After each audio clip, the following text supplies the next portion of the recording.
नमस्कार जी। मैं हीरालाल शर्मा आप सबका एक बार फिर स्वागत करता हूं आपके अपने YouTube channel diamond the wave learner. और कल जो हमने बात करी उसके आगे आज अब बात करते हैं क्या हुआ, कैसे हुआ, क्यों होता है ऐसा सब कुछ। ये सब फेयर ग्रेड का गेम है, कैसे चलता रहता है। उससे पहले स्टैंडर्ड डिस्क्लोजर सिबरेस्ट एनालिस्ट अपन नहीं है और ये मेरे सारे पर्सनल व्यू है। कुछ भी करने से पहले आप प्रॉपर रिस्क रिवार्ड जरूर ध्यान रखें। तो कल जो हमने बात करी थी कि 20,080 20,090 जो लेवल आ रहा था 1.61 जो आइडियल थर्ड वेव के लिए था। और उस समय मार्केट गैप अप हुआ और जो हुआ वही निफ्टी बैंक निफ्टी में शायद वही हाई रहे। और हमने कहा कि अगर ऐसा चलता रहा और बैंक निफ्टी ने अगर 45,300, अगर आपने देखा होगा कल तो मैंने कहा था 45300, दो बार निफ्टी ने बैंक निफ्टी ने अटेम्प्ट किया समथिंग वही लेवल, उसके बाद 100 150 हुआ। सेम निफ्टी में भी ऐसा ही हुआ। लेकिन जो मोमेंटम चल रहा था वो 100% आज थोड़ा में चेंज हुआ है स्लाइटली। और दूसरी बात देखें तो मिड कैप स्मॉल कैप आप जानते हैं बहुत बुरी पिटाई हुई है जो चल रही थी इतने टाइम से। तो निफ्टी बैंक निफ्टी बिल्कुल फ्लैट क्लोज हुए, वैसा कुछ भी नहीं हुआ है। और मैं नहीं समझता कि जनरली इतना अच्छा होगा जब तक कि जो है पुराने क्लस्टर के मार्केट 61% से नीचे कंटिन्यूअस रहे या उसमें स्लाइट जो है स्पीड पिक हो डाउन साइड, जो अभी थोड़ा स्लाइटली मुश्किल लग रहा है मेरे ख्याल से। जो है हमने अप साइड में थर्ड वेव पूरी की है और वन वेव का जो टॉप है वो हमारे लिए कारगर रहेगा दोनों इंडेक्सेस में। और एक दिन या एक्सपायरी तक जो है हम सोच साइडवेज हो जाए, ये जो सीसा मूवमेंट्स है ऐसे हो जाए। बिकॉज हमने एक मेजर लेवल पार किया है 20,000, तो साइकोलॉजिकल प्रेशर वहां पे होता है। जनरली वही हुआ। तो चलते हैं वहां पर कैसे ट्रेडिंग होती है, क्या होता है, ये देखने का प्रयास करते हैं। तो देखिए ये निफ्टी अपन जो है ये निफ्टी का चार्ट है। और हमने कल यहाँ पर जो है डिस्कस किया था कि क्या हो सकता है क्या नहीं हो सकता है करके। ये आपके सामने जो है चार्ट हमने रखा रखा है।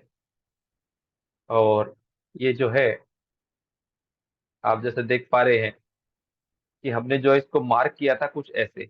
ये देखिए यहाँ से जो है 0, देन इसको मैंने 1 माना और एक फ्लैट में 2 माना। तो अगर वेव 2 फ्लैट है तो वेव 4 जो है जिगजैग होना चाहिए था। ये 20,085 का नंबर था जो हमने कल मेंशन किया था, उसके ऊपर मार्केट खुला लेकिन होल्ड नहीं हो पाया। अब जो लेवल इंपॉर्टेंट है वो आपके लिए रिट्रेसमेंट के लिए हम कारगर रखिए। तो पहला 0 से 3 क्योंकि एक्सटेंड हुआ था तो 19,900 तकरीबन उसके आसपास है, वो हो सकता है। दूसरा ये थर्ड वेव जो चल रहा है इसका भी 38 या 23, बिकॉज एक्सटेंडेड है। मैं डबल लगाता हूँ मेरे ख्याल से। तो थोड़ा सा ऊपर अगर रखते तो 870 900 ये जो रेंज है वो इम्पोर्टेंट है। उसके बाद कुछ जाता है तो थोड़ा सा और ज्यादा जा सकता है, वो देखना पड़ेगा। लेकिन जब तक ये है तब तक ठीक है। इंटरनल चार्ट देखे तो देखिए क्या हो रहा है। ये कुछ ऐसा ट्राइंगल सा आपको भी दिख रहा होगा कि क्या स्पीड चल रही है इसकी मार्केट में, ऐसा कुछ है। तो ये जो है जनरली आप जो लगा सकते हैं कि ये कुछ ऐसा है। ये तो ऊपर से तो क्योंकि टच नहीं होगा, ये कुछ ऐसा निकल जाएगा, इसको रहने दीजिए। ए बी और दो लगा सकते हैं हम। तो ये ऐसे है और ये जो कुछ स्पीड ऐसे है। तो कल देखते हैं इसके बाद इधर भी मूव आएगा तो ए बी सी डी और ई होके फोर और फिर फिफ्थ शुरू हो सकता है। ऐसा हो सकता है ये ए हुआ, ये बी, ये सी। ये हाई नहीं निकलेगा तब तक डी, ये ई जो भी होगा, बिकॉज ट्राइंगल जो है टाइम पास टाइप का होता है। उसके बाद लास्ट जो मूव शुरू होगा वो बहुत फास्ट होगा। तो अभी तक ऐसा है लेकिन ऐसा नहीं होके ये ए बी और यहाँ से ए बी सी भी हो सकता है नीचे। तो अगर आप वो अपन लगाएं इसको ए और बी मान के, क्योंकि करेक्शन किसी भी फॉर्म में हो सकती है। लास्ट टाइम हमने डेली टाइम फ्रेम पे भी जो रिसेंट देखा था वो आपके सामने उदाहरण है कि 19,225 तक मार्केट किस हिसाब से आया था। वो आपने पता 30 सेशन ले लिए उसने 800 पॉइंट में, तकरीबन 35-30 एवरेज आ रहा था पर डे। तो वैसा हो सकता है। तो इस केस में हम जो है ये मैंने ए लगा लूँ अगर 200 पॉइंट, उसके बाद ये बी लगा लूँ और जो है ये सी जो है आपका तकरीबन 840 884 दरमियान जा भी जाता है। और 1 2 3 4 5 वहां दिखेगा तो ठीक है, यूजुअली होता है। नहीं होता तो भी आपको जो है छोटे टाइम फ्रेम पे एटलीस्ट कहीं पे इधर आपको डाइवर्जेंस देखने का जरूरत है। ठीक है, आज मार्केट क्या हुआ वीएफ के हिसाब से देखिए तो हमारे पास 18,000 सॉरी 20,090 वो 1.61 का लेवल था। वीएफ क्या रहा था 20,134 20,148। अगर ये हो रहा है तो ठीक है। इससे पहले जो है हम लास्ट लेग भी काउंट कर सकते हैं यहाँ से, क्योंकि मेरे हिसाब से यहाँ से मार्केट चला था या यहाँ से भी चला हो। तो ये थर्ड और ये फोर्थ होके अगर जो है 1.236 यहाँ पर भी जो है आपके वेव फिफ्थ जो है एक्सटेंडेड हो, तो वो टारगेट 20,139 था जो इसके दरमियान था। तो इसके ऊपर अगर मार्केट निकलता तो ये कंटिन्यूएशन था, वो नहीं हुआ और ऐसा है। बट इसका मतलब ये नहीं कि हमने शॉर्ट लिया या कुछ किया हो, नहीं। जनरली कोशिश करते हैं जब तक हाई एमए के ऊपर है तो लास्ट प्राइस के रिट्रेसमेंट पे जो है हम लॉन्ग देके उसके आसपास, तो देखिए यहाँ पर जो है 61 यहाँ लॉन्ग का लेवल था, उसके बाद ये गया 50-60%। इसके बाद यहाँ शॉर्ट किया, मैंने लेवल दिया था 20,040, 20,060। ये किस्मत से 20,040 ही नंबर था। उसके बाद मार्केट वापस 100 नीचे आया और अभी भी यही है। तो जब तक ये नंबर नहीं जाता है, मैं सोच रहा हूँ कि एक बार और मार्केट लो बना सकता है, या फिर ट्राइंगल है वो ब्रेकआउट हो गया होगा, वो बात का प्रॉब्लम है। लेकिन वीएफ टेबल को कैसे ट्रेड करते हैं वो आपको दिखाया, सीधा ब्लाइंडली नहीं, प्रिपरेशन के साथ जाना पड़ता है। और वो पहले यहाँ पर लो हुआ, उसके बाद ये यहाँ शॉर्ट हुआ, वो किस तरह से हुआ ये देखिए आपको। आज थोड़ा फास्ट है वो आप एडजस्ट करने ला, देखिए जी। ये पहला लेग आया जो इतना फास्ट आया, ओके।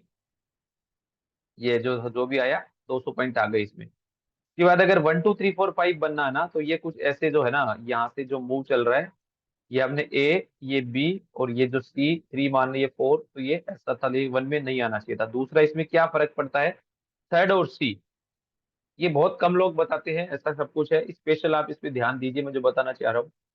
अगर ये वेव पहला जो मूव है ये आपका केवल 5 बार में 15 मिनट में आपका इतना बढ़ गया ना, 19,914 से 20,040, 130 पॉइंट। फिर ये सेकंड मूव जहां तक भी आया, अब ये इतना नीचे आ गया, ये 932 का लो है समथिंग 914 से। तो थर्ड जो है, अगर थर्ड वेव है तो बहुत फास्ट जाना चाहिए, लेकिन इसमें इतनी सारी कैंडल्स बनी और ये यहाँ जाकर टर्मिनेट हो गया। यहाँ टर्मिनेट हुआ तो इसमें जो है आपकी बहुत सारी बार लगी, इसके कंपेयर में बहुत सारी लगी, आपको दिख रहा होगा ऑब्वियसली। तो ये जो चीज है वो कारगर होती है। यहाँ पे 5 बार के मुकाबले 15-20 बार थी, आप देखेंगे तो बहुत ही ज्यादा है ये, तो मतलब है ना।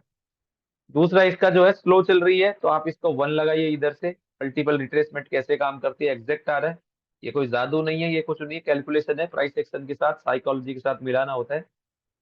दूसरा इससे इससे रिट्रेसमेंट ड्रॉ कर दीजिए नीचे, तो 61 भी आपका वही आ रहा है।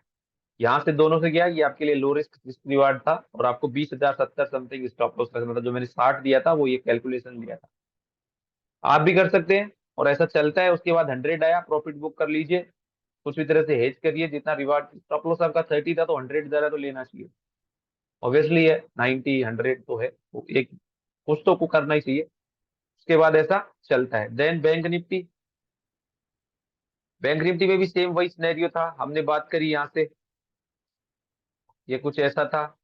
तकरीबन तकरीबन 1.61 से वहां तक नहीं गया, लेकिन पहुंच गया। इंपॉर्टेंट क्या है इसके लिए, 1 में नहीं आना। अगर ये ऐसा होगा तो डायगोनल वाइगनल होता है, एक्सेप्शनल काम अलग है, ठीक है। और हमने जो बात कही थी यहाँ से कि 300 का लेवल समथिंग इंपॉर्टेंट है, यहाँ से भी देख सकते हैं तो भी है। पहला 450 समथिंग था, दूसरा 208, ये लेवल तक 200 तक हो सकता है वो जो काम हम सोच रहे हैं, करेक्शन। वो यहाँ से लगाए तो जीरो लगा देते हैं, इसका 600 था। तो 300 ये इंपॉर्टेंट लेवल है इसका पूरा, देखिए 300 समथिंग, बार बार मार्केट वहीं आकर वापस चेंज हुआ है। माइनर वेव का अगर रिट्रेसमेंट ड्रॉ कर दूं मैं इसके ऊपर, तो ये मेरे लिए सबसे लास्ट होगा शायद, या ये होगा। हाँ, जो करेक्शन में आया है, और यहाँ से मैं लगा दूं तो ये भी तकरीबन 61 ही है। तो ये इस तरह से है। और इंटरनल वेव्स अगर हम देखें इसमें तो किस तरह से चल रहा है, ये भी कुछ वैसा ही है। ये ए था, उसके बाद ये बी, ये सी हो गया शायद, ये एक्स, और फिर ये बी सी होगा। बैंक निफ्टी का स्ट्रक्चर ज्यादा क्लियर है। ये इसने आपको जो है यहाँ पे मेरे ख्याल से जो है ए, देन ये बी, और देन सी, थोड़ा नीचे तक भी जा सकता है अगर ये क्रैश हुआ तो, ये टूटा तो इसका स्ट्रक्चर। लेकिन वो वेव बन के वहां तक नहीं जा सकता, ये ध्यान रखिए। क्यों? क्योंकि इसने 1.61 से ज्यादा नहीं किया, और ये एक्सटेंडेड वेव नहीं है, तो ये जो है 38 या 50 तक भी जा सकता है एज पर गाइडलाइन। तो ये वेव वन का ये ध्यान रखिए आप, 44,900 ये जब तक है तब तक ठीक है, कोई बात नहीं है। उसके ऊपर तक ये कितना भी रिट्रेस हो सकता है। तो ये तो दोनों जो है कुछ इस तरह से मार्केट से भी चल रहे हैं। तो आज के लिए इतना ही। कुछ जानकारी चाहिए तो लिंक ट्री में हमारे डिस्क्रिप्शन में सारी लिंक्स अवेलेबल है। उम्मीद है आपको ये कंटेंट पसंद आ रहा होगा। आज थोड़ा फास्ट था, लेकिन मैंने कोशिश की जो भी था उसको आपके सामने रखने की। मिलेंगे आपसे जब भी टाइम मिलेगा, तब तक के लिए धन्यवाद जी, राम राम जी। और पसंद आए तो लाइक शेयर सब्सक्राइब आप जरूर करिए। तब तक के लिए शुभ रात्रि, हैप्पी ट्रेडिंग। कल फिर मिलते हैं, कोशिश करेंगे मिलने की। तब तक के लिए धन्यवाद जी।